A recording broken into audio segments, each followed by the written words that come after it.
Instead, the power is shifting again from financial centers to the producers of real goods. The place to be is in commodities, raw materials, natural resources. And the other quote I'll get to shortly.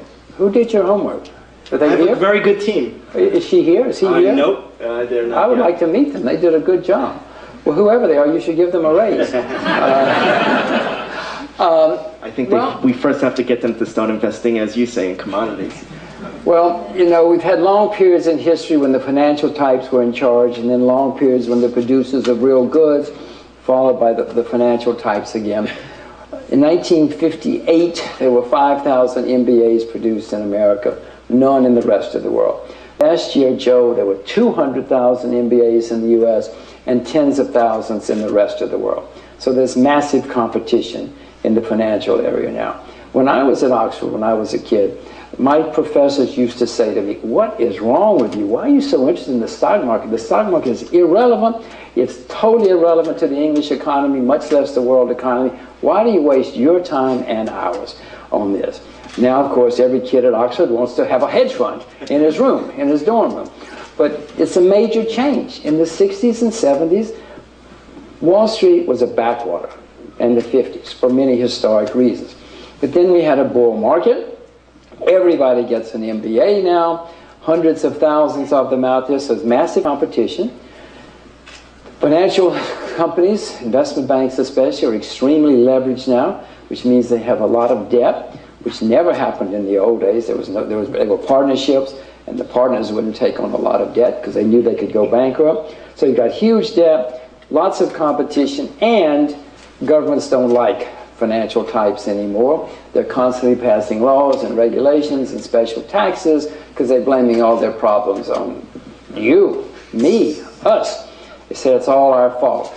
It's their fault, but they don't. You've never heard a politician take the blame, so it's all because of us. So there's competition, anti-regulations coming, just like happened in the 30s, the last time Wall Street went into a decline, and there's a lot of competition. On the other hand, agriculture has been a nightmare of a business for 30 years.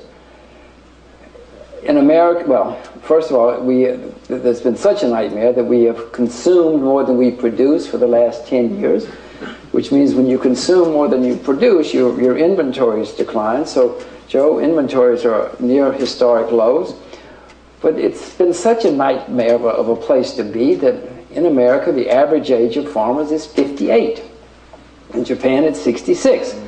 The highest rate of suicide in the UK is in agriculture.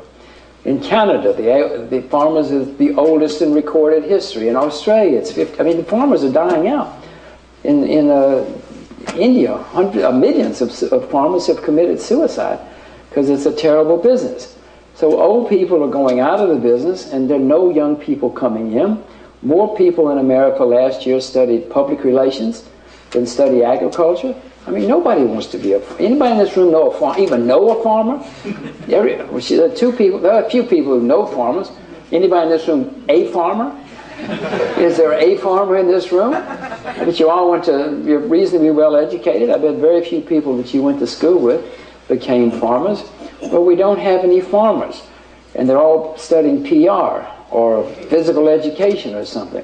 So we don't have any farmers. So farming has got to become much more profitable. We're not going to have any food at any price.